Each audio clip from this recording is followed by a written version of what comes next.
What's going on, DFW? Episode 3 in effect. Appreciate the support for the last 2 weeks that we've gotten. If you support the YouTube channel, thank you. Support the TikTok or Instagram, also thank you. Links gonna be in the description, man. Once again, we want to thank each and every one of y'all. Y'all been killing it. I'm talking about we was not expecting these numbers so early on, man. So we want to appreciate each and every one of y'all. Once again, if you like the video, drop a like on it.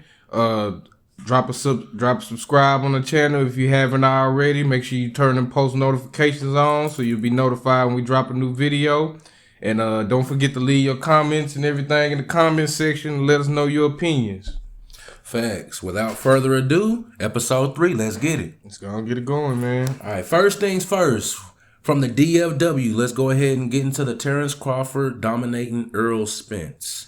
Yeah, man. The fight was very entertaining, but as the fight went on, as the rounds went on, you saw Terrence Crawford just start to take over. I mean, you know what it was, bro. Errol got one good shot in the first round, and it basically a light clicked on in Terrence Crawford's head, and he was like, "Damn, that's it." You heard him say it in the interview. He's like, "That's it." And from second round on, Terrence just went to work on Errol, man. Errol, I want to say it got something to do with him, with Errol having to come down to 147. You know what I'm saying? I think, in my opinion, like I said, I think it'll be a whole different fight if Errol fights him. If Crawford was to fight him at 154, yeah, because that's where Errol's comfortable at. You know what I'm saying? But at the same time, I'm gonna give Errol his props. Errol showed up. Errol stuck out there like a G, like a real, like we do in Dallas. He stuck it. He kind of knew he couldn't get with him, but he in his mind, he like, I'm still gonna get with him. But from that second round on, that's that Dallas mindset. The Dallas mindset is, hey, I'm gonna go out swinging. Mm-hmm. I'm gonna go out swinging. I'm not finna go out like that, man. But it was. I believe you can tell from the demeanor when they first walked to the ring. Earl wasn't focused. He wasn't focused, and he didn't prepare good enough. I felt like Terrence Crawford was almost at that steady line, that steady groove. You understand what I'm saying? Yeah. And Earl came in bouncing. You know what I'm saying? Bouncing. Yeah. I'm not gonna say arrogant, but not just you can go high and then you go down. Sometimes that may mess with your performance sometimes. And then Terrence Crawford, he just picked him apart. And you can tell Terrence he watched a shitload of film. Facts. He watched a lot of film, and I don't feel like Errol watched enough film. Yeah. Because like you said, Terrence Crawford, everything Errol threw, Terrence was waiting on it. He was 2 moves ahead of the whole fight. Yes. Whole fight. And once he felt Earl's power in the first round, he was like, okay, he can't touch me. He ain't ready yet. He's not ready. How do you know that he was telegraphed? I'm not gonna say Errol Spence was telegraphing anything, but like you said, Terrence Crawford did his homework. Yeah. I mean, he wasn't missing, like weaving like Floyd Mayweather. No, he's parrying. He was parrying almost everything. He's parrying all them jabs. And when something finally did get through, it was something going right back at Errol. Yep. And how you know it was methodical is because it took over the amount of rounds. Yeah. It took over the amount and the number of rounds, and you just slowly starting, okay, he can't keep up with him. Yeah. He can't keep up with him, and you just saw it. Everything that Spence would give him, Terrence was taking. He was waiting on it. Yeah. He already it's basically because he knew he watched so much film, he knew what was coming. And at the same time, you could tell that he just he had a counter ready for everything that Errol was throwing. It was like I said, I give Errol his props, man. He stood out there like a G. It's just he wasn't ready yet. So hopefully he'll be ready in December if Crawford give him the go ahead. Hopefully he does, because I do want to see that. I want to see a rematch of that and see how Errol Spence takes basically what social media gives you. Yeah, and he's taking it on the chin right now, so he's taking it like a man. And you know what I mean, that's unfortunately that's the way social media is. They're with you when you up, but when you're down, they'll kick you, man. So, but at the end of the day, we have to remember this man has won at life. Yeah, man, and you got to think about it. He cheated death, bro. Bro's coming back from a detached retina, you know. So, hey, man, I'm giving Errol all his flowers, man. I just hope he take this on the he taking it on the chin like a G, but I'm hoping it's gonna make him come back strong and hard. Yeah, and see, that's what I was thinking. What's Spence 33 right now? No, yeah, Spence 33, Terrence Crawford 35. Yeah. So he probably has maybe 5 to 10 more fights in him. You think? Yeah, somewhere around there. Yeah, unless they go into Floyd territory, you know, where they still fighting at like 43, 44. You know what I'm saying? But I mean, that's because Floyd couldn't be touched. Yeah, so that's why Floyd could fight like that, man. Yeah. But Spence, if he learns from it, because that's basically he just went to school. Yeah. He just went to school. Yeah, so you got to get your head knocked to learn a couple of things. And I believe he'll be better in the next fight. Yeah. And I hope Crawford gives him a shot at 154. Me too. So he can really see that power. Yeah. Nah, facts. Because you got to think about it. You know, Spence goes down. He don't went down a lot of times to fight, but that ain't where he's most comfortable. You know, 154. That's where all his power is. You know what I'm saying? So I really want Crawford to test him out at 154, so he can really see what the hype is. I think that would definitely be fair. He came down to meet you at what they fight at this 147. 147. Go up give him his weight. Give him his weight in the second fight, and let's see what it's really about, man. You know, so so I mean that just a learning experience for Errol. Hopefully he gets the rematch, but let's go ahead and talk about Terrence Crawford next possible opponents besides Errol Spence. We got Jared Ennis coming up. He's 31-0 with 28 KOs. Jermell Charlo, of course. And you got Tim Sue, I believe it is. So all of those guys are more than capable of being next opponents. It's just he has the pick of the litter, basically, of who he wants. In my opinion, the best fight would probably be Charlo. That'll probably be the most entertaining fight. I really, if he want to keep going down, I want to see him go down and fight Tank. But I don't. Javante? Yeah. That's gonna Javante said he could give him getting in the 6 rounds. Javante, if you want to go down, bro. I would love to see that if he goes down, bro. That might be fight of the decade. Fight of the decade. That might be the best. That might be best fight in the past 10 years, bro. If that go down. Yeah, because Tank a dog. Tank is a pit bull, man. And Tank boxes. Yes, Tank is a very. He's not flashy. Yeah, he's not very flashy. He let the boxing speak for him. Yeah, man. So he has that flashiness, but he backs it up. Yeah, he definitely backs it up. So that I would love to see him go down. That'll be prime. Tank, I think they'll do over 1 million pay-per-view buys. Easy. That'll be almost $50 million payday for both of them. Boy, what stars, all star-studded crowd. Stop playing. Everybody and their mama gonna be in there, man. Yep. So those are the next possible opponents for them. I would want to see him versus Tank.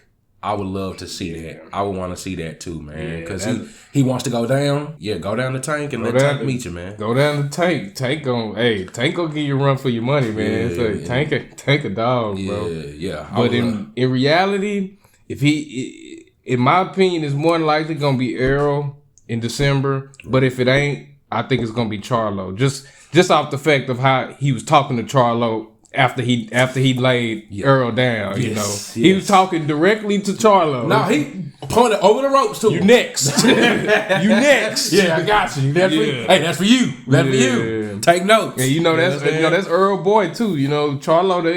They almost like best friends. He's from down in Houston, man. Jamel Charlo from H-Town, and Dallas to H-Town stay linked up, man. So, So there's definitely going to be $1 million plus done in the next, no matter who Terrence Crawford fights. Yeah. Because right now they have him as the best. He the A card now. He on top of the boxing game. They call him the best pound for pound now. He on top of it. He doing close to Floyd numbers right now. Oh yeah, most definitely. They said both guys are probably going to earn upwards to around $25 million apiece for this past fight. Yeah, they did. They did like 600,000 pay-per-view buys, somewhere around that number. Yeah, so all you people who flipped on Errol because he lost, guess what, man? He's wiping those tears with $100 bills, man. You hear me? He's wiping $100 bills, man. He not hearing nothing y'all saying. He got a stack of hundreds sitting on his eye. With ice on top of it right now. He ain't tripping. You hear me? He ain't tripping on nothing. He just gonna take that on the chin and come back stronger, man. Facts. Because I'm talking about they were fast. We saw it literally less than an hour after the fight. They already put the Martin meme up with the lumps and things like that. It's like, come on, man. Social media don't waste no time. No time, man. I feel like people already had the memes already ready. They just had to hit send on the post. Facts, you know what I'm saying? Facts. And I think the surprising part is how he dominated in the talent discrepancy. Showed. Like I said, just an Errol Spence. He's gonna learn from that. He's gonna be better when he comes back for the next fight. But let's move on to the guy who's made his own lane in the boxing world, Jake Paul. You got to give him his due, man. Who he's fighting? Nate Diaz? Nate Diaz, man. He's made it to the point where boxing has. You remember there was a time where boxing was dying. Yeah. Boxing was dying, man, and he really just jumped out there from being a YouTuber. Yeah. But then he didn't overstep his boundaries. He went and got UFC fighters. Yeah. Turned them into boxers, and then both of them get the bag. Yep. And he gets to tighten up his boxing skills. It's one thing I would give him, bro. It's two things I'll give him actually. One is that he's even though he doesn't come from a boxing background, he's someone that actually takes boxing seriously. Yes. And two, he is a hell of a businessman, bro. Yes. That man is a hell of a businessman. And you have to remember that he also has to put up with everything that everybody's saying on social media with him. Yeah. And, you may not like the Paul brothers, but you got to respect what they doing. They carve their own lane. Yep. And making bags off of it, man. Yep. A YouTuber comes to be a professional boxer, and then he's bringing UFC and mixed martial arts fighters to the boxing world. Fact. And he's tightening up his skills. Now, I'll give him his due because we got to respect him because his fight before this one, he actually fought Tommy Fury. Got whooped. He got whooped. But he got in there with a real boxer. Yeah. Not a mixed martial artist. Tommy Fury, little brother of Tyson. Come on, man. You got to respect that. And then he fight. What he fighting at? Heavy, light heavy? I think it's light heavy, right? I'm not 100% sure. I think it's light heavy. Like 160, something like that. Yeah, I think he's fighting at light heavy. Yeah, he's up there, man. So Nate Diaz, I think it's gonna be a good fight because Nate Diaz is no joke. But we got to remember, mixed martial artists are used to using their feet. And grapples and things like that. So it's gonna be an adjustment for Diaz. Right. It's gonna be an adjustment for Nate Diaz. Right. And so that fight is actually taking place in the Metroplex at the American Airlines Center this Saturday. So if y'all want to tune in or order the fight or something, so it'll be on there August 5th. That's when it's taking place. Yeah, they're gonna do some numbers, man. Oh, most definitely. Jake Paul's name by itself, he does numbers, so Yep. It's gonna be a well viewed fight. Right. So So yeah, we just wanted to go ahead and get Jake Paul, give Jake Paul his due, man. Respect the fact that he gets out there and that he's gotten better significantly from when he first started. And that's how you can tell that he actually takes it serious. Mm-hmm. You know what I'm saying? He's actually taking it very seriously. You know, so you got to give him his props, man. You got to give him his props. Facts. Yeah, nah. Speaking of taking things seriously, let's go ahead and move into the Dallas Cowboy training camp. And these people saying about what these people are saying about Dak and Trayvon's interaction. Man, that's just normal. That's just normal teammate behavior. I mean,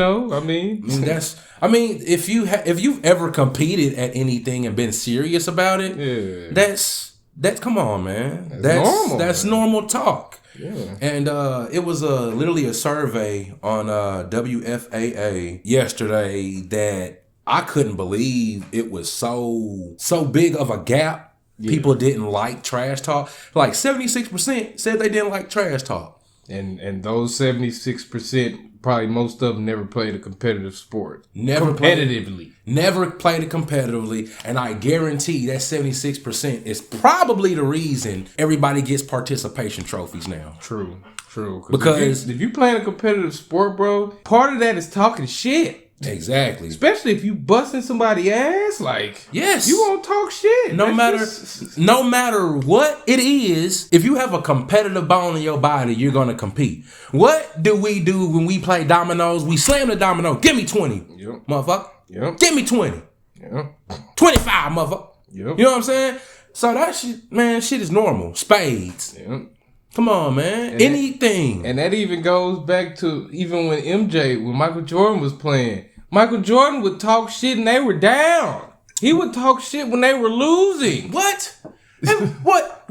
Why he backing you down? You reach, I teach. Yeah. You reach, I teach. And at that time, they down by 10 points. 10 points. He don't care. He's still gonna talk shit. No, exactly. Because then it turns into a mental game. Yep. Am I gonna fuck with you to the point where, you gonna fold on the pressure? Yep. True. Are you gonna fold? You gonna fold? What you gonna do, fam? I'm talking shit to you. You gonna give it back? Because if you give it back, that earns respect. Facts. That earns respect, man. And LaShawn McCoy said they don't respect that.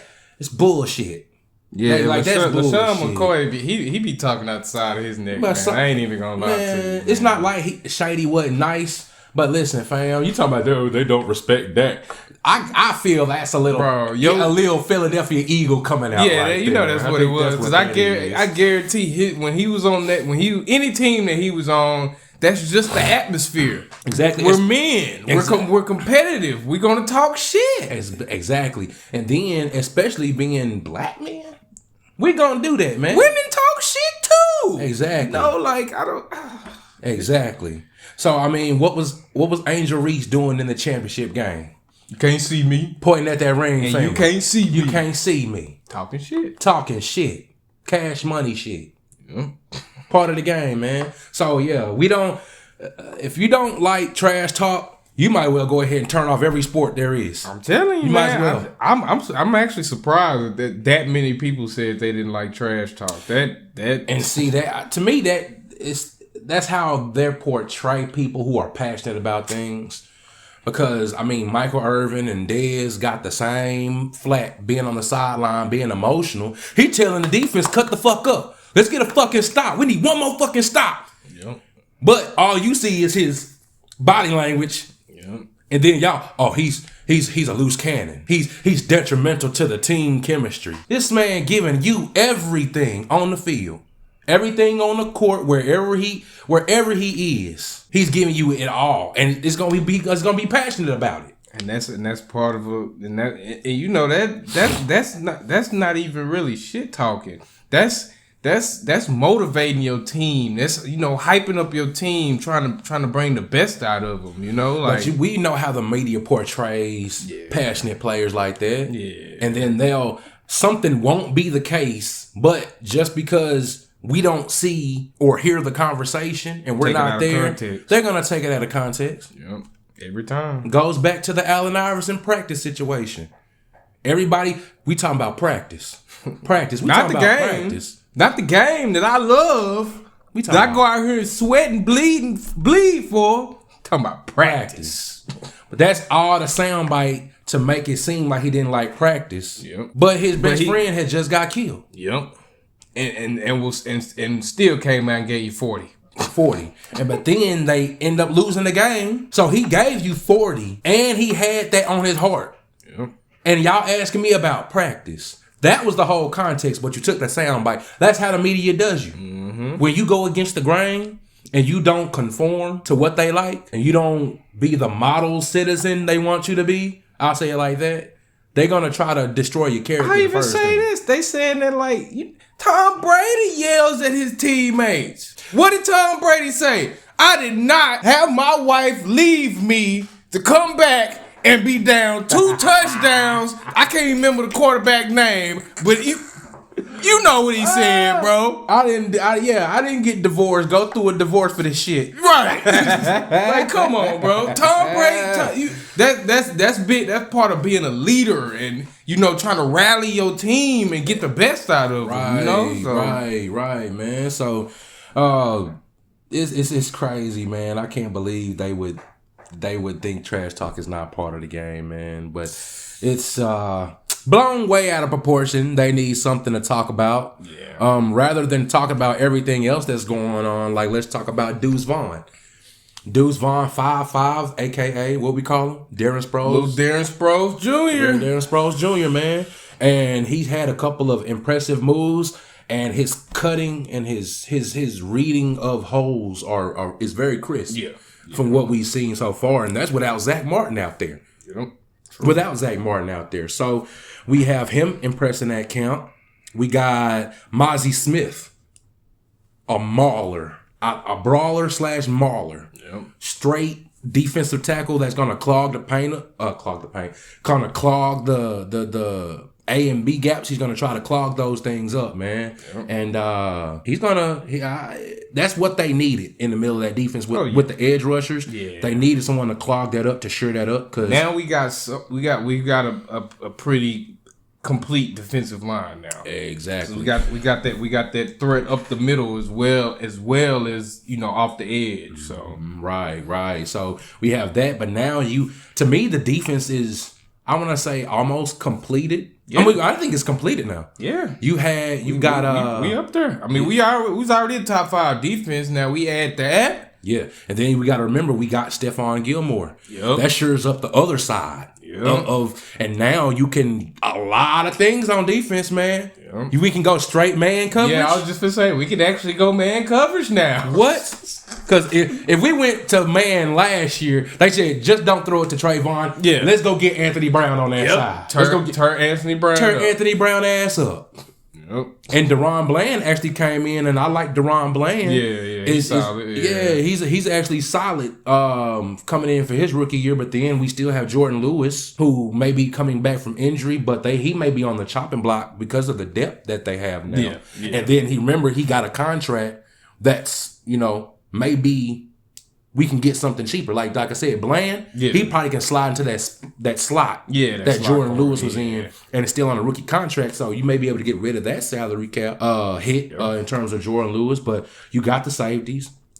The linebackers can stay healthy.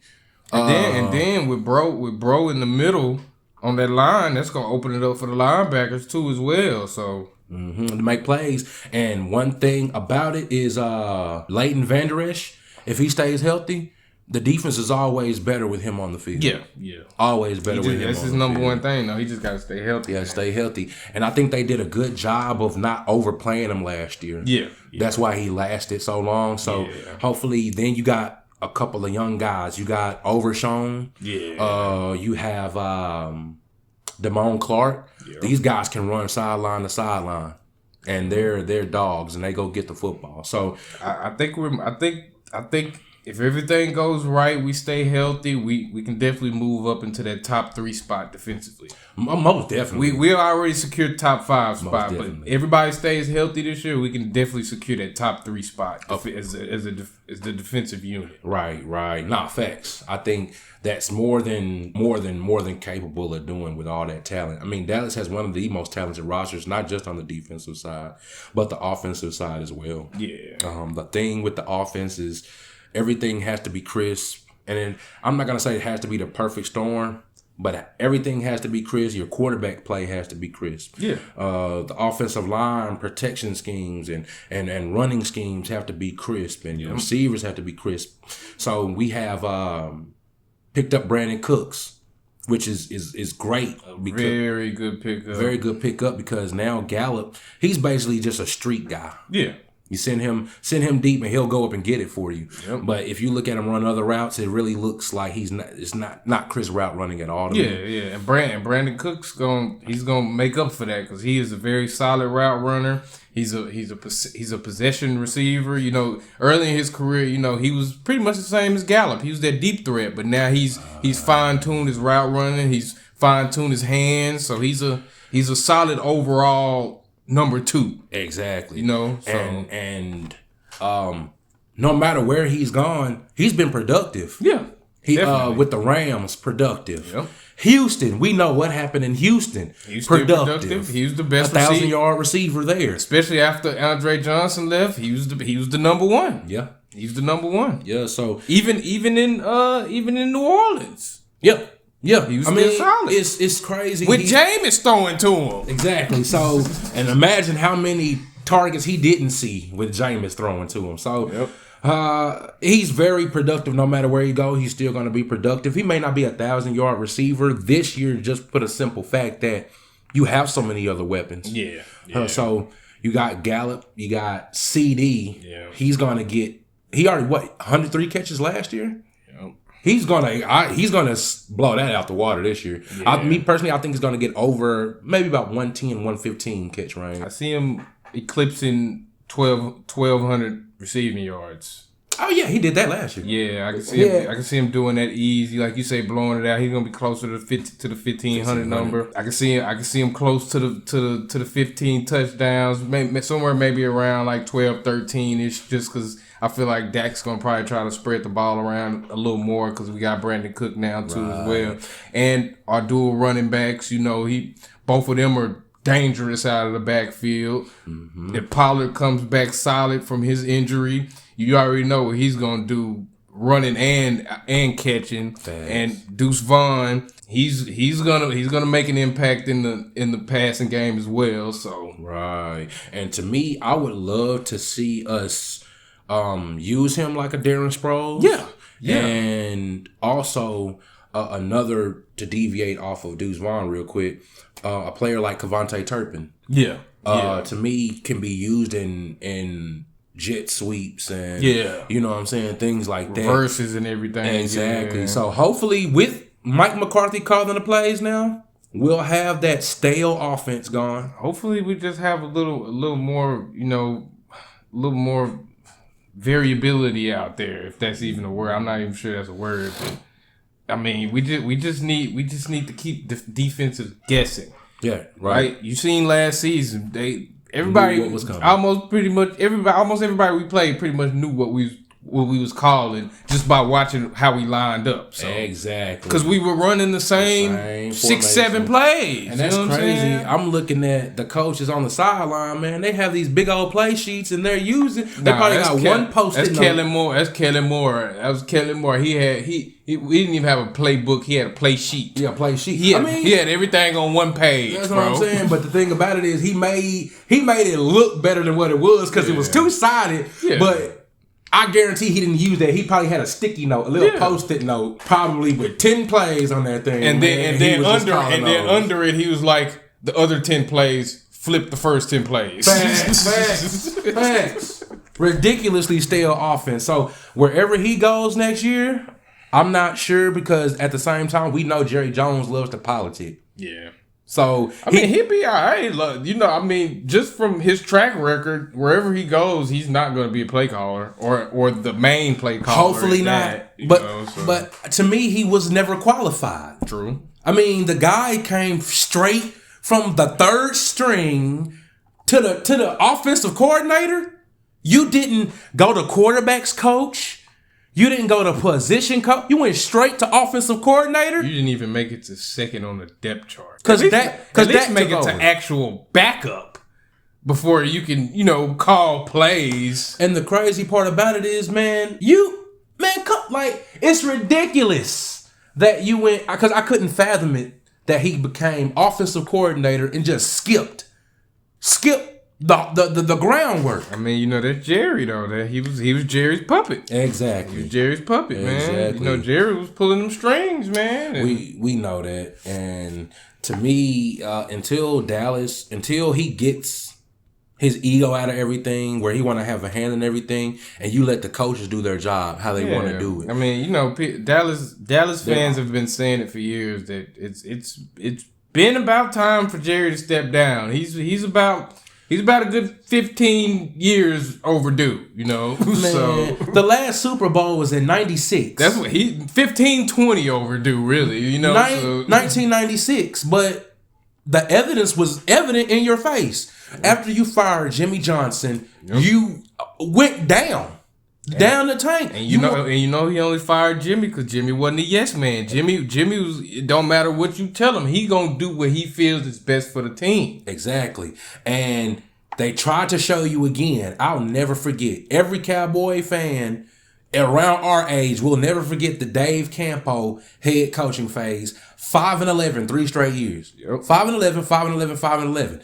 Who did he bring in? Bill Parcells. Yep. Bill Parcells with Quincy Carter as the quarterback, probably hitting a blunt or two for the game. You know it. You know it. Went from 5-11, 3 straight years to 10-6. Yep. To 10-6. And that was Bill Parcells. And Bill Parcells' coaching job. Yep. I remember he set the tone at training camp. Take that star off your helmet. You got to earn that star. Yep. You got to earn that. True. You look at training camp now, everybody got a star on their helmet already. Yep. It starts with little things like that. That's why I say it's the perfect storm. You got to have the players. You can't just have the talent. You have to have the mind that puts that talent in the perfect spots. Yep. In the right spots. Gotta have somebody that dictates that winning nature, that winning culture. Exactly. What it that's gonna break it down to you what it takes to win. And you hit the nail on the head. Culture. Yep. Culture, man. Yep. It goes back to no matter what sport. If you have a healthy culture, you'll always be relevant, even if you don't win a championship. True. You'll always be relevant. True. But every year, people hate on Stephen A. Smith because to me, he tells the truth. I mean, he's always told the truth about the Cowboys. No, the Cowboys have talent, but they can't never get over the hump. Yep. Ever. Yep. Jerry Jones. But then you have Stephen Jones, who's going to take over and do the same. I was just gonna say that ain't gonna be any better. Do the same shit Jerry did. No better. And the crazy part, Jerry, it's almost like that guy who on the end of the bench, his jersey was never dirty because he never got in. Yep. And he thinks he knows ball. Yep. That's Jerry Jones. Yep. Just Jerry Jones. Fact. You were never a relevant football player. Was he backup quarterback? I don't know what he was. No, he wasn't even a quarterback. He was a lineman, I think. I don't really care what Jerry was. I think he was a lineman back in his heyday. It doesn't matter because he don't know football for shit. True. He knows business. Yeah, he's a hell of a businessman. Give him that. Hell of a businessman. But see, the businessman aspect came in. You brought that aspect to the sport. Yep. You brought that to football. We give you that. Yep. And you had success at the very beginning. Yep. The very beginning. You had 1-15 season before you got your whole roster together. Yep. But then you changed the culture. You changed everything. Traded your Herschel Walker. I don't know. We're not even going to talk. I really didn't want to name drop Herschel Walker. But you traded him in his prime. Yep. And got everything back that won you a Super Bowl. You know, one thing about Jerry is you can tell just by how he operates everything is that Jerry Jones is a control freak. Of course. Jerry Jones wants to control every aspect of whatever he is doing. I mean, because if you think about it, that's how most successful business people operate. They love to control, every aspect, especially if they've already been successful at it, Right. Which, like you said, are 3 Super Bowls. And it just started going downhill after that. Ego got out of control once you see some success. But one thing about a good businessman is if I put other people in positions, I have to trust them to do their jobs. True. If I'm a CEO and I hire branch managers. I can't be at every branch. Yeah, you're trusting them to manage and, keep everything running the way it's supposed to run. Exactly. And that's why you hire certain people in certain positions. True. But like I said, when it comes back to politics, he may not be, your boy is not a good businessman, but you be like, you know what, I'm gonna put you on. Go ahead and take this CFO position right up under me. Yep. And I'm gonna put you on and get you your bag. Yep. And he fucking up the finances. Yep. Either if not the finances, just fucking up the overall direction that the company is going. You know exactly, because things are a trickle effect, and then you have to remember that you have morale. Yeah. Morale is a big portion of it. Yeah. So if you would know you're politicking and you have a hand in everything, the groundwork, people on the floor doing the hard work. Yeah. Are not going to give you everything if their morale's not in it. True. So that goes back to the NFL players, which brings us to our next point. The NFL owners are disrespecting these players left and right. I mean, they've been doing it for years, man, Now it's coming to the forefront. Yeah, man. It's coming to the forefront now. So you have Jonathan Taylor and Jim Irsay situation. This man said, "I am not and never will trade or honor Jonathan Taylor's trade request." And you lost a majority of your locker room because a player of Jonathan Taylor's caliber, he's the team. If you're not gonna give him the bag, best player on the team. If you're not gonna give him the bag, what makes me think that you're going to give me my bag? True. Jonathan Taylor has been the only thing consistent with Indianapolis besides the defense. But the defense wasn't consistent last year because the offense put them on the field too much. Yep. Facts. And it's Jim Irsay's decision to go get 38, 37 draft bust quarterbacks. Carson Wentz failed. Your defense kept you in that season. Jonathan Taylor kept you in that season. But Matt Ryan last season. But even in the Carson Wentz season, you remember they were in position to make the playoffs, and Carson Wentz just fizzled. Fumbled the bag. Fumbled it all the way. I'm talking about 3 picks. Everything he could do wrong, he did it wrong. Yep.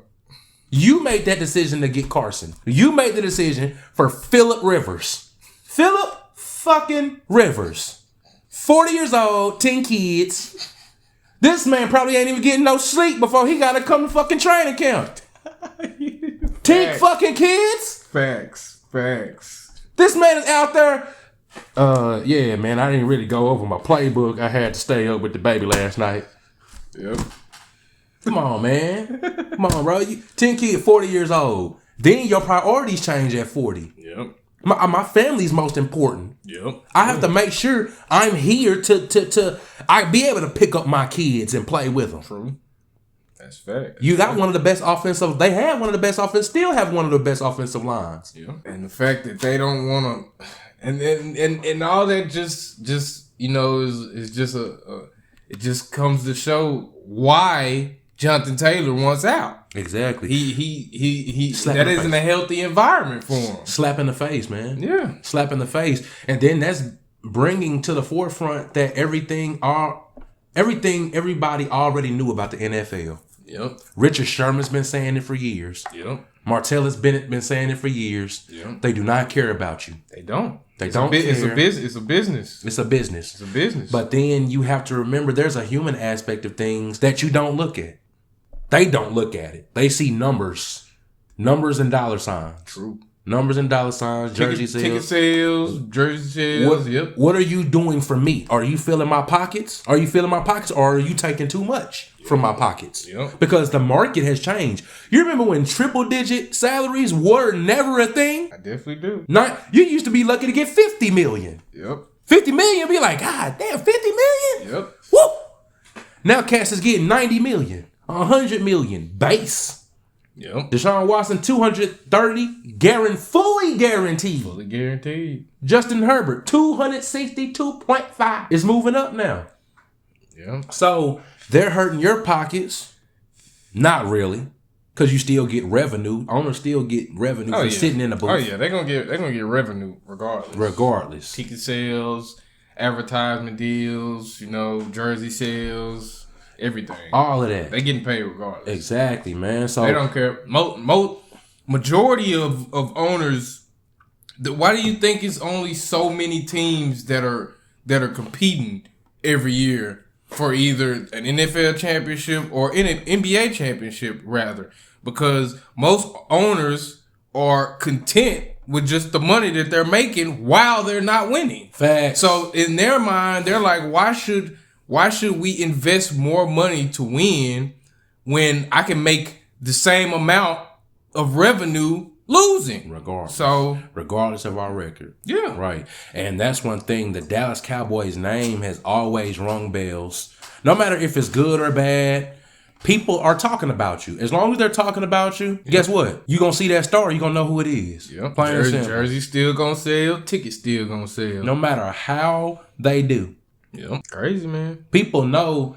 You have a lot of people that consider them a great, talented team, like we say, but never really getting over the hump because of the hold that Jerry has on things. Yeah. But guess what? Still number one on Forbes in worth. Yeah. Still number one. Yeah. Was it 2-3 straight years now? Yeah. I think 4. We've been number one for a minute as far as overall team worth and revenue generation. And Jerry got a martini for every dollar he got, bro. Having a martini for every dollar he made. So come on, man. Yeah. Come on, man. So I just think they're trying to take back their negotiation power and regain leverage. Yeah, definitely. To try to bring things back down.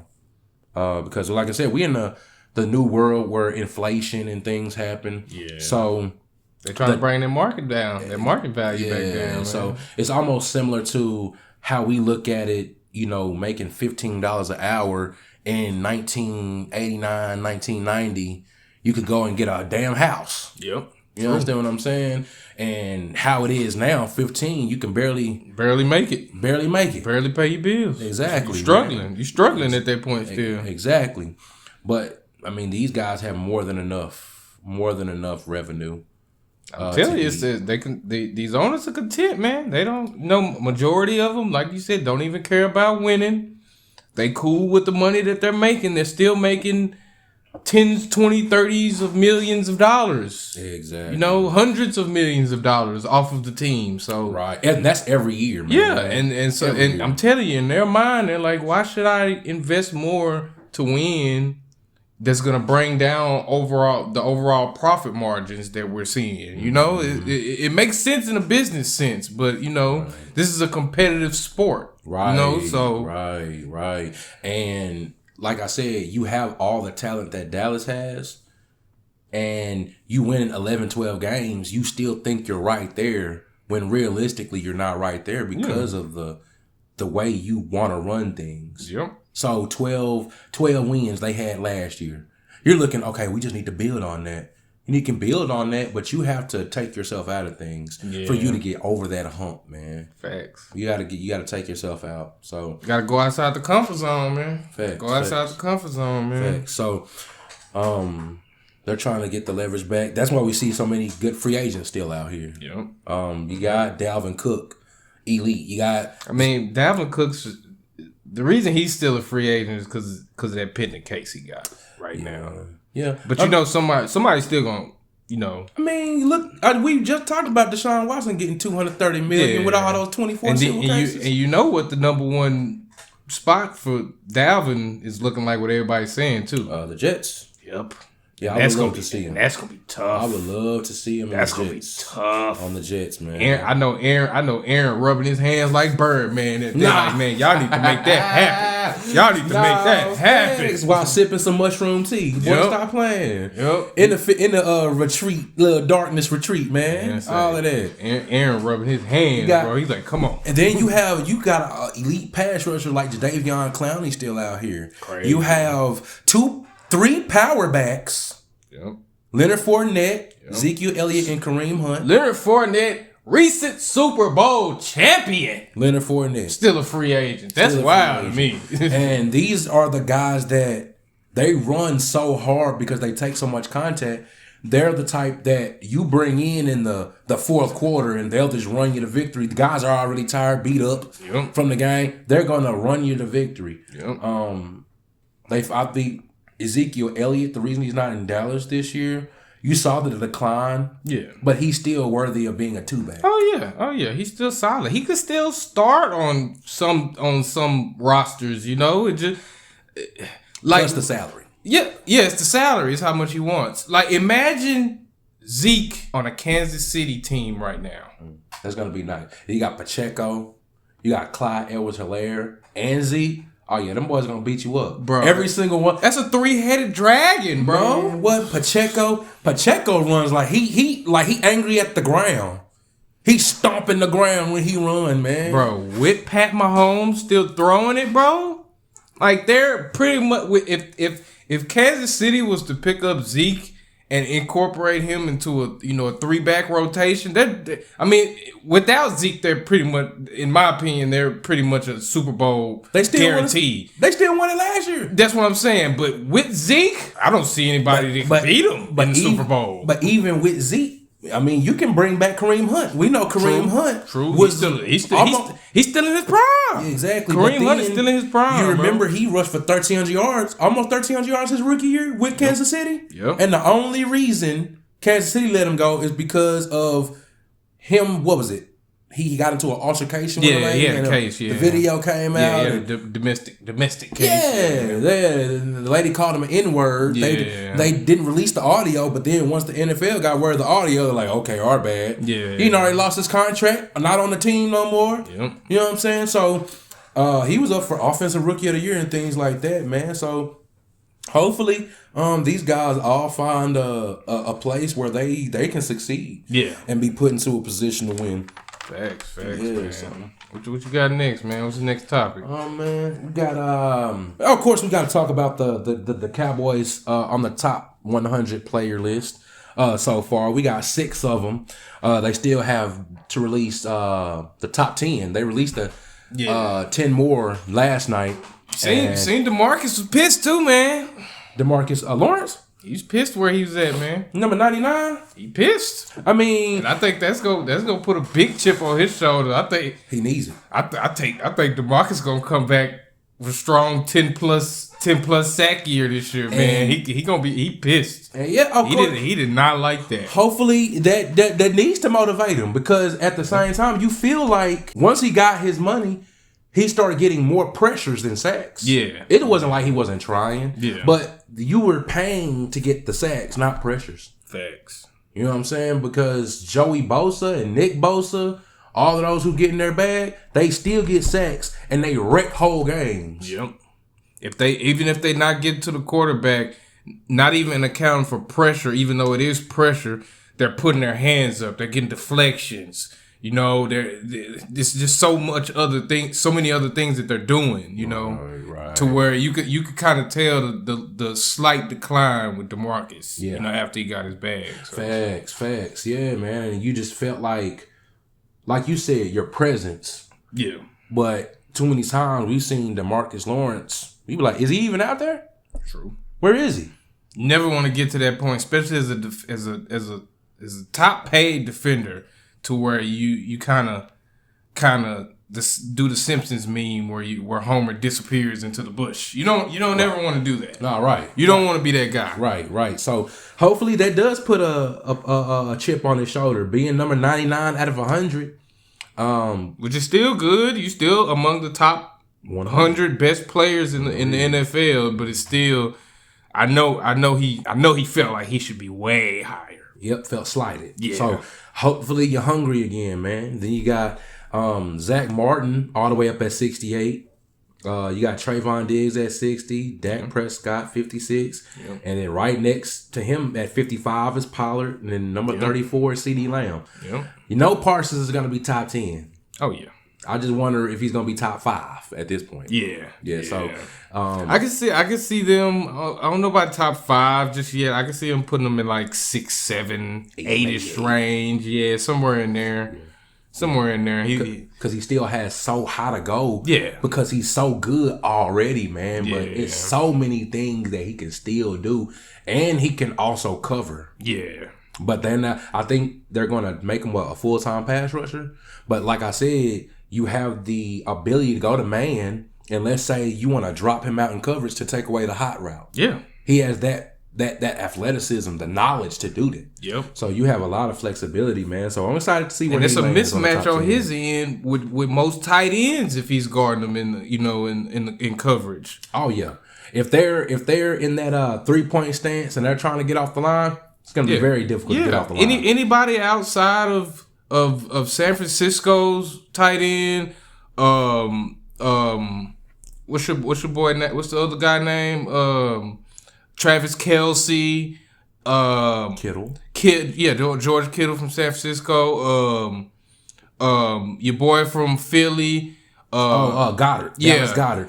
Anybody outside of? But then remember, we also got a beast of a tight end in Darren Waller. He's a New York Giant. Yeah, that's what I'm saying. Anybody outside of them, those top 5 or 6 tight ends, Micah's gonna. I ain't gonna say he's locking them down, but they're not going very far. Very uncomfortable. Yeah, it's gonna be very uncomfortable. If you had a route, trust me, you're gonna have to fight your way into your route. Yeah, you're gonna have to fight your way into it, man.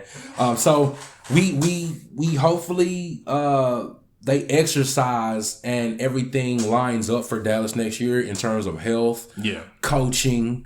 So, hopefully everything just meshes to that right point, because sometimes you need the right storm in order to win. And Dallas, I don't think they're like Kansas City in terms of they can be a dynasty, but you may be able to sneak in the perfect storm one Super Bowl year. Definitely. You know what I'm saying? So we definitely got the talent. We've had talent for years now. It's just we gotta live up to that potential and perform. So. And when pressure is on, you gotta shine bright. You can't dull out when the lights are on. The lights are on their brightest.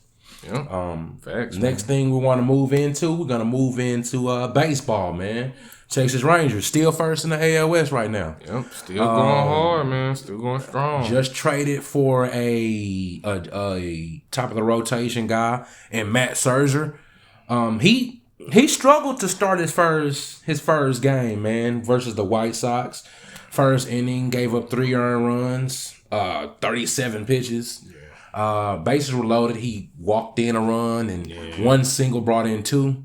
And around the 3rd inning, he started finding his pitches. Yeah, he started finding his control. I think it's gonna take him a couple of weeks for him to get his footing down with us, get comfortable. But he's gonna be what, number 2, number 3 on the rotation. So at this point, because he's 30. Yeah, he's 39. Yeah, he's 39. Yeah, he's up there in age. He's been out. He's been in the game for a minute. So yeah, he had most definitely have. But he's definitely gonna complement our ace. He's definitely gonna he's gonna make an impact. His big thing is gonna be staying healthy at the age of 38, 39. Right. So he has to stay healthy, and he has to with him coming in, joining the rotation, that pushes other rotation guys down into the bullpen. Yeah. So now your bullpen gets stronger. Exactly. And with this back half of the season, they're on the back half of the season now. And now you got Houston closing in.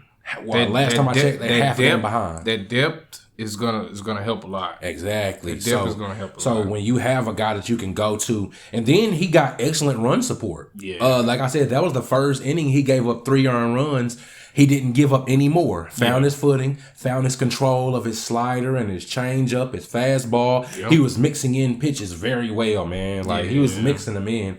And he found his footing and then also got run support after that. Yeah. So they have the consistent hitting. Yeah. They have the Corey Seager. You have a lot of guys. You got Adolis Garcia, power threat. So they, like I said, they stay healthy down the stretch. They can definitely go on a run, because baseball is one of those things. If you're hot, you can go far. all the way. Yeah, you can go far. We saw Houston a couple of years ago. Houston got hot at the end, and kept it going. And just kept going right into the playoffs into October, man. Yep. And so you go through those hot months playing baseball like that. Yep. You get to the fall where it's cool. Woo! Stop playing. We already hot from the summer. Yeah, you can carry that on to victory. So hopefully, the wheels rolling. Yeah, so hopefully they go ahead and close the season out strong, and then at the same time make a deep playoff run. Make a deep playoff run. Right now they are like the 5th best odds to win. You know, behind the Braves, the Dodgers, the Tampa Bay Rays, and the Houston Astros themselves. Yeah. I think what really did put Houston above the Rangers in that aspect is that they traded for Justin Verlander. Yeah. Still a 40-year-old ace, but he's an ace. He's still an ace. He's still an ace. You still know what Justin Verlander brings to the mound. Similar to Matt Scherzer. Yeah. Similar to Matt Scherzer. Yeah. I think that's why the odds are so close with Houston and Texas. Yeah. But Houston has the reputation of making that end of the season run. Yeah. So I think that's what slightly put them above Texas. But I believe Texas get hot, stay hot. Bullpen is looking pretty good, and so I think they can go pretty far. They can go pretty far with it, man. That's just baseball. Like say, stay healthy, and it's a marathon. And good thing, like when it comes to baseball, you get time off between starts. Yeah. When you're a pitcher like that. True. And that's gonna help Scherzer a lot, man. Like you said, he up there. Same thing with Verlander. They're up there in age, so give him a good 3 to 4 days off between 4 or 5 days off between starts, and you know they're gonna come back with the ball blazing. Yeah. Between there, so yeah. So they're gonna come back. They're gonna be better, and hopefully the Rangers just keep it going, man. And closest they've gotten was 2011, 2012. Yeah. When they were actually in the World Series. Yeah. Unfortunately, watched that crumble right before our very eyes. Yeah. But hopefully they can get back to that and go ahead and bring a World Series down here to the Metroplex. Yeah, man. I would say. Yeah, man. So hopefully we'll be able to celebrate something down here. Yeah, man. Because it's been a while. Definitely. It's been a while. Go ahead and I'm going to segue into the NBA and what's going on in the league. We got Damian Lillard. Still on the board. Still trying to get out of Portland, man.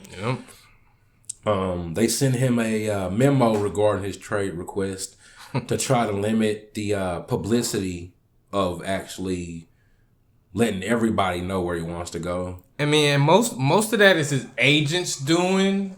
I mean, he's publicly voiced once, maybe twice, where he where he really wants to go, which is Miami. But most of that is his agents doing. So I think most of that falls on his agent. Yeah. Because most people, most free agent, I mean, most players trying to, in a trade request, they mostly keep that kind of stuff to themselves. Most especially big players, most of them, they'll give like their top 3 destinations. And I think it would have came off better if Dame's agent would have done that, gave his top 3 instead of just constantly focusing on Miami, and that's mostly what that's coming from, in my opinion, at least. Man.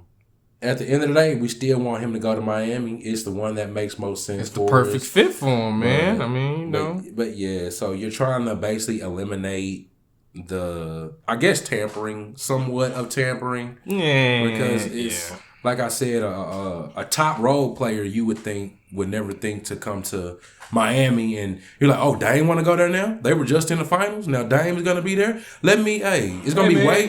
Can I get over to Miami too? And it's going to be way easier to get there because they're probably going to trade somebody, a role player for a role player. And then, they've already... Miami has already lost their 2 key role players, which is Gabe Vincent and Max Strus. Yes. So they've lost both of their top performing role players. So they need some more role players over there now. And you already know, like I said, the coaching, and it goes back to what we said earlier in culture.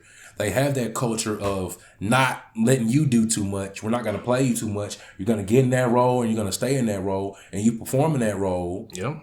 we're not gonna push you forward. Like what we saw in the playoffs last year. Yep. Caleb Martin had a couple of good games in his role. Yep, and they started him. Yep. One game and lost.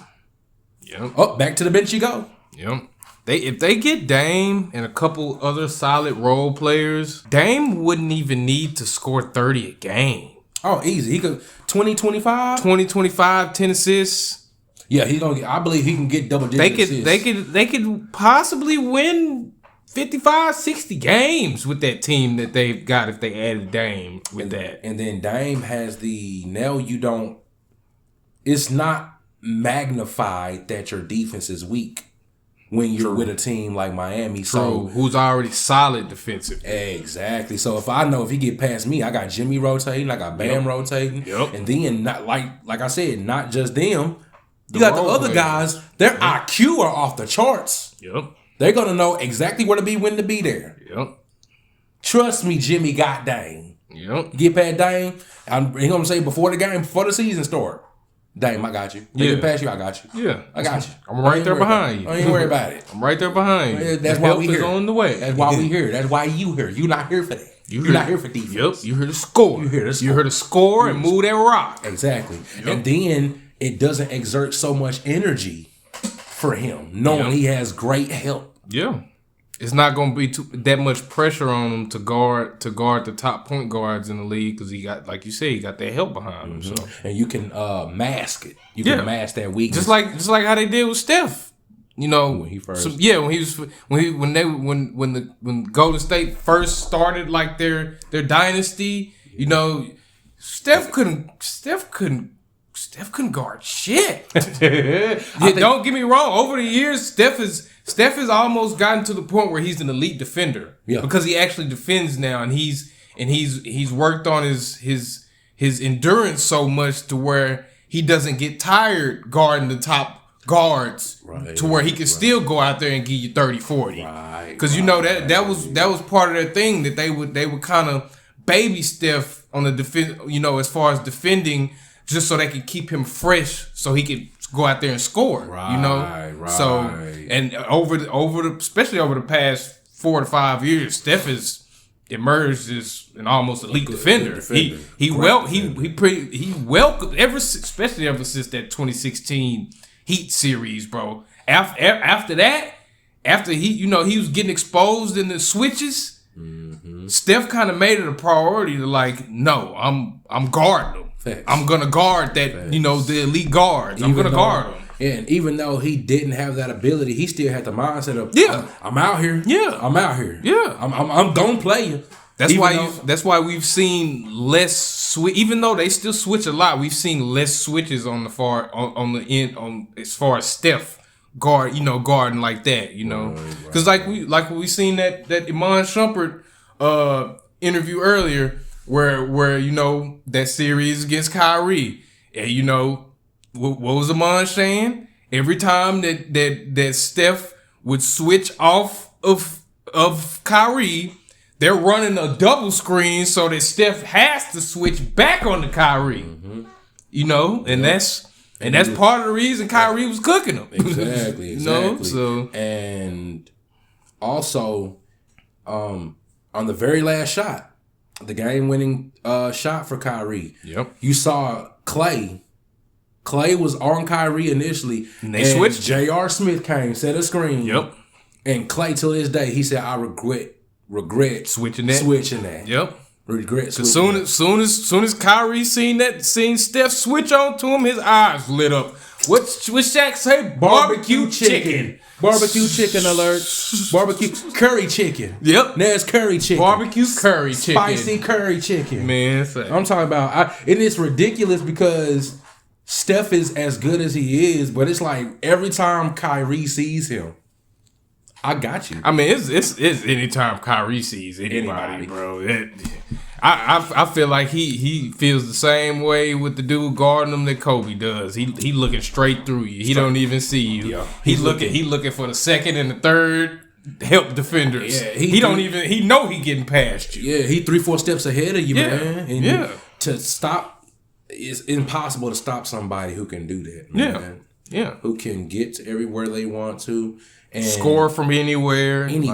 And even when Clay was guarding him, he would take Clay to the post, use his dribble to get Clay to the post, fade over Clay. I'm talking about Clay hand is a fingernail away from blocking the shot. Perfect defense. You can't play defense no better. Any better. No better. And it's just wasn't. You did it when the lights was brightest, but then throughout the regular season when they played Golden State, still giving them the business. I mean, it's like I said, that's Kyrie, man. Kyrie's unstoppable. Same thing with Steph. It doesn't matter how elite the defender is guarding them. They're so versatile that they're gonna find a way to score on you. Yeah. Regardless. It doesn't matter who the defender is. They're gonna score on you regardless. Facts. And then you just have to pray they miss. Yeah. Pretty much at that point. You have to pray they miss. And like I said, you have more of those kind of players that we can describe now than you had 10 plus years ago. Yeah. Like another example, how people were giving Paul George so much flack for how many game-winning shots that have been hit on him. But if you look at it, he's guarding the number one option every time. Every time. And you got to think of it like you in the specific Instagram clip that I'm referring to. It was like four different game-winning shots. You look at one. One of them was Damian Lillard. 35, 38 feet out. Yeah. Ridiculous. You look at another one. LeBron fucking James. Of course. That was, which one was that? He blew by him for the layup. Oh, yeah. Yeah. And that was when he was in Indiana. Yeah. Yeah, that was young people. It's like he's guarding the number one option every night. So you can't really... You can't blame him for that because he wants to guard them. It's not like he's getting switched on to him and has to guard them. He wants to guard the number one option every night. And nobody would think Dame would pull up from that far. Exactly. What did Paul George say? Man, that was a terrible fucking shot. Yep. He hit it. Yeah, he hit it. But then you grew to know that Dame. He hits those regularly. Yeah, he's him. Yeah. As far as that. And even after a couple of years after that, he starts seeing Dame pull him from that. He was like, okay, it makes sense for him that's not a bad shot. Yeah, it makes sense. For him that's not same a bad thing shot. with Steph. Like that's his shot. That's his range. Versus OKC, and they didn't call the dagger. What? The dagger. Bang. The dagger of daggers. He put up from damn near 40. What? From the hash mark right by half court? That's where he put it up from. Bro, I've never seen a ball take so long to get to the basket, bro. Facts. And it, no backboard, right in. Straight back of the net. Come on, man. Those are shots. And then you got LeBron. You didn't force LeBron to do a jump shot. LeBron's strength going to the bucket. Yeah. So, yeah, Paul George he was still right there. He didn't get there. You know what I'm saying? Even though he got blown by, it was because it was positioning, and he respected LeBron so much. He respected his left a little too much, and LeBron, you could tell probably in his head, like, damn, you just gonna let me go left a little bit too much like this? Okay. And I think he underestimated the speed of LeBron because I think he was up on him like he was expecting a catch and shoot. Yeah. Facts. You know what I'm saying? Facts. And LeBron got it and was like, oh, you right here? Yeah. Bye-bye. Yeah. And then at that point, LeBron is too strong. If you on his hip, that shoulder, you're not getting bouncing right off of it. Bouncing right off of him, fam. Yeah. And like off the glass. And remember, it was another one where DeMar hit a game winner on him. And it was and you remember the turnaround fadeaway? Yeah. You can't guard that anyway with DeMar DeRozan, exactly. bro. And then that was when DeMar was on like an MVP race. Yeah. MVP race. And he was hitting maybe 1-2 game winners every week. That was like his second season with Chicago, I think. And he was hitting them regularly.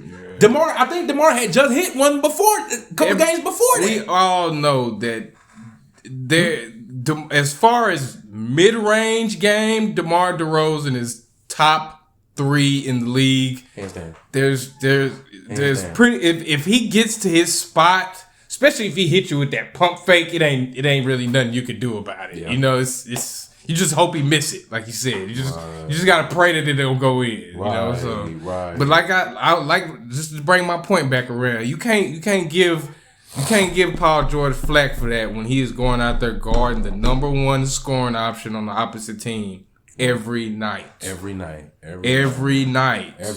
And he wants to. Yeah, exactly. You know, a lot of people run from that shit. Oh yeah, they run from. I gotta guard who? No, put me in the corner on a guy who just sit in the corner. Yeah. No, I gotta guard Kyrie tonight. No, hey, bro. Switch with me. Switch with me. He ain't finna cook me. That's 70% of the league right there as far as defense. Put me in the corner of the guy who just want to catch and shoot in the corner. Put me on PJ Tucker. Facts.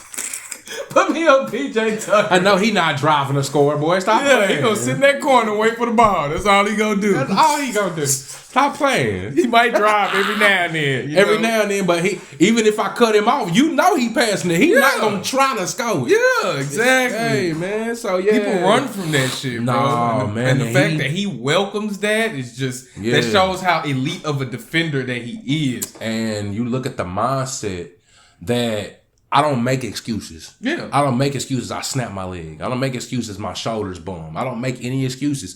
If I just got beat, I just got beat on the play. Thanks. Hell of a shot. I'm just trying to make the shot as hard as possible. You make it, you make it. We got to live with it. Yep. We got to live with it, man. So yeah, Paul George, we have to remember that these guys are at the top of the profession.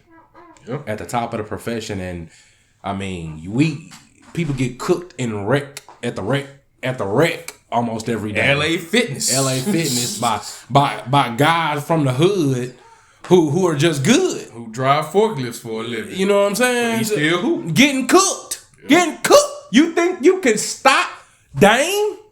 Stop playing with me. Not happening. Stop playing with me. Not happening. Stop playing with me. And we got to remember, like, all those LA Fitness games, guess what? It's always a little everybody walking on the court. Yep. Real game, it don't stop. Yep.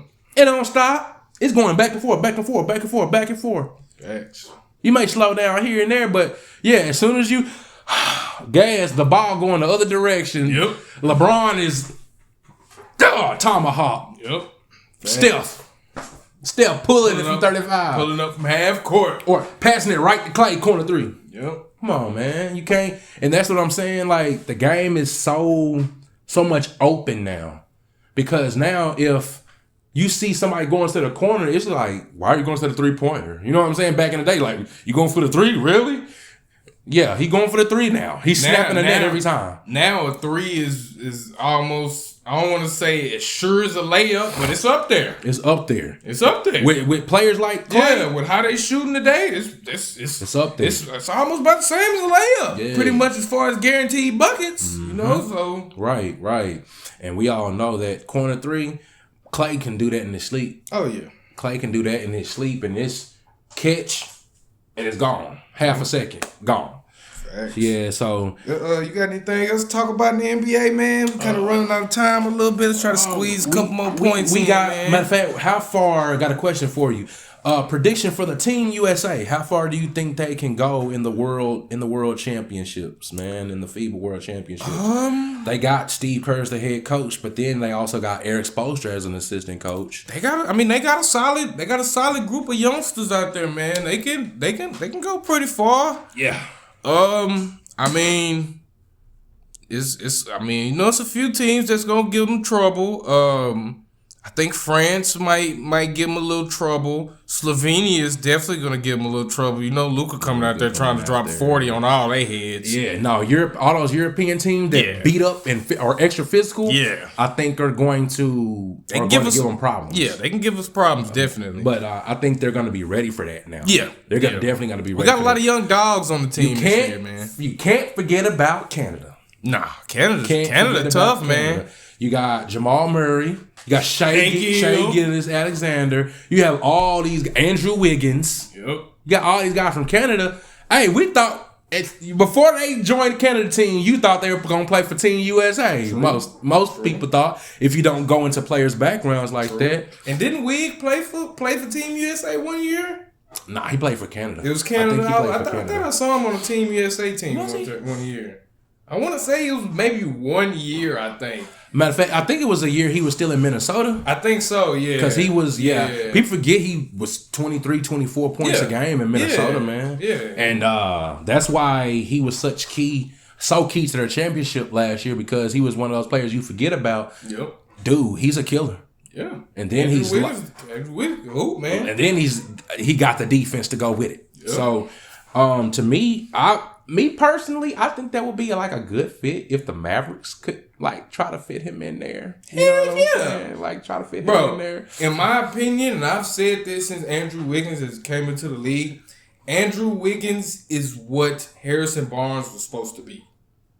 Oh wow. The player that Harrison Barnes was supposed to be. Yeah. And you see Bob Myers jump right on it when he was a free agent or made that trade for him. Andrew Wiggins out there? Drake, come on over here. Come on over here. Come on over here. Hey, bro. Hey, Steph, Clay, y'all call him. Call him right now and get the recruit. I'm drawing up the paperwork right now. Nah, facts. Make it happen. Make it happen. And that's what I'm saying. A lot of those jump shots and mid-range jump shots, it's almost like, damn, we chasing Steph around. We got to guard Clay. I'm talking about defender got to phase guard him. You know what I'm saying? And you got to worry about Andrew Wiggins, who can get his shot from anywhere at the same time. First of all, he can catch and shoot. Then he's mid-ranging you. And also go to the rim and posterize you, man. So you got... And he got a nice little solid back to the basket game, too. You pulling your hair out. Trying to guard these guys, man. And so, I think getting back to Team USA... I think they're definitely going to be ready. You got a super solid roster that's going to be ready for the physical. All youngsters too, man. We got some young guns out there on Team USA. I mean, Paolo, Rookie of the Year. Yep. Mikal Bridges came into his own in Brooklyn. Dog. Jalen Brunson, we all know what he can do. Jalen the buckets. He should still be in Dallas. Yep. But we're not going to talk about that because we can talk about that all day, every day. Yep. Anthony Edwards. Who in my opinion is on top of Shea and Luka are the next faces of the league. Oh yeah, most definitely. Anthony Edwards, and then he said he changed his jersey number back to 5. Mm-hmm. Yeah, that killer. Mm-hmm. That killer. I'm going back to my roots. Bro, yes. Anthony Edwards is Tyrese Halliburton. Dog. Halliburton out there. Then you have that man has the slowest crossover I've ever seen, and he still be out there mixing people. And one of the ugliest jump shots in the league, in my opinion. And stroke it. Boy, what? Nothing but the bottom of the nylon. Nothing but the bottom of the net. Then you got a dog player like Josh Hart. Yep. He's gonna shoot threes and he's gonna give you everything in between. Elite defender. Elite. Brandon Ingram, baby Kevin Durant. Baby KD, Mr. Get Your Bucket, however you want it. Exactly, however you want it. Jaren Jackson, defensive stalwart. Yep. 3-point shooter. Former defensive player of the year. Cam Johnson, Walker Kessler, Bobby Portis, Austin Reeves. Damn, they got Walker Kessler on there? Yes. Oh, yeah. And he just put on muscle. And he just put on extra muscle. And he was already a dog. Team USA is straight defensively, bro. And that's what I'm saying. Gucci. Everything is covered that you need. You got a dog, you got dogs. You got those who don't want to, like, bro, Josh Hart, he'll be satisfied with 0 points, 8 rebounds, 5 assists, 3 steals, 2 blocks. Yep. He'll be satisfied with that. Yep. You know what I'm saying? He's that kind of player. Everything that you need, you got it. Yep. You got it on the team. Then you got Kerr, head coach, Spoelstra, assistant coach. 2 championship Tyronn Lue, assistant coach. 3 championship coaches. Exactly. So they're definitely set up to make a great run, and I really think they can go for that gold, man. Yeah, I really think they have a great chance. They can definitely go deep. Yeah, I think they have a great chance. It's gonna be a good run. And yeah, man. And one last point. Yeah. This is gonna be the last point before we wrap it up. Talking about young players and how the league is gonna be in good hands. We got the Croatian unicorn, man. Oh yeah. Zvonimir Ivisic just committed to Kentucky, and Kentucky is breeding future stars. I see him averaging 20 points, 10, 15 rebounds. Somewhere between 10 and 15 rebounds. 3 to 4 blocks. At least 5 assists. At least 5 assists. With the way he handles the ball, at least 5 assists. If he's one and done, he's definitely gonna be number 1 pick. We're gonna have 2 back-to-back drafts with a unicorn going number 1. Facts. With Wembanyama and him. If you don't know who this guy is, please look him up. This man, you get this. If you think Victor Wembanyama has handles at 7'5", you need to look at this guy. You could tell this guy used to be a guard before he hit his growth spurt. He actually has handles. Like handles. I mean, like, it's not that slow crossover. Oh, his handles are good for a big man. No. He got handles. He has handles. Yes. You know what I'm saying?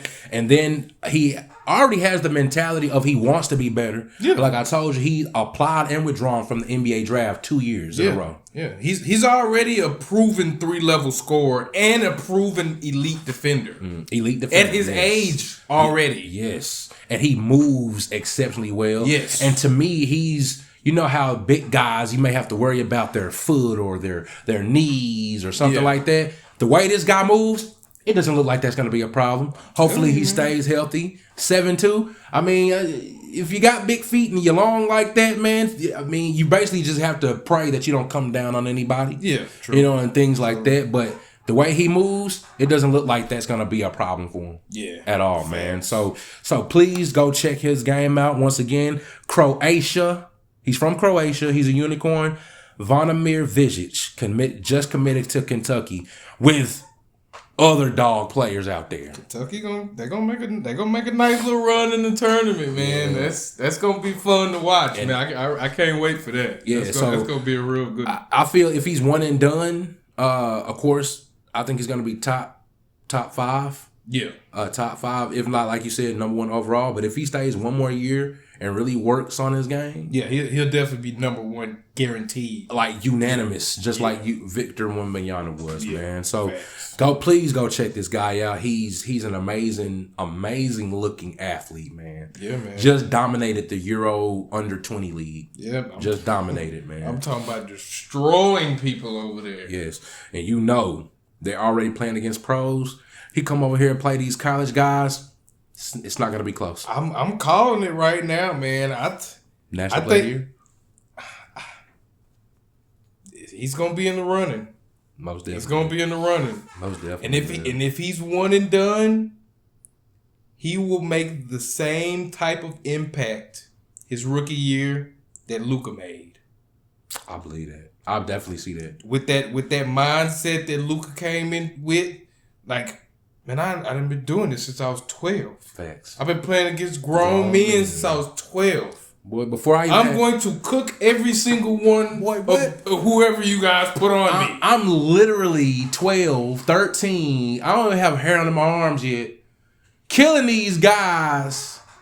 18, 19, 20, 20 plus. 20 plus, 25. Because Europe League, everybody coming over there. And you got to remember, sometimes it's a handful of American players that go over there. Facts. So you're getting the best of the best in the world, man. Yep. So I think he's definitely going to be ready. In the next 1 or 2 years, you're going to hear about him. You're going to be seeing him everywhere. Yeah. Everywhere, man. It's gonna be Victor Wembanyama all over again.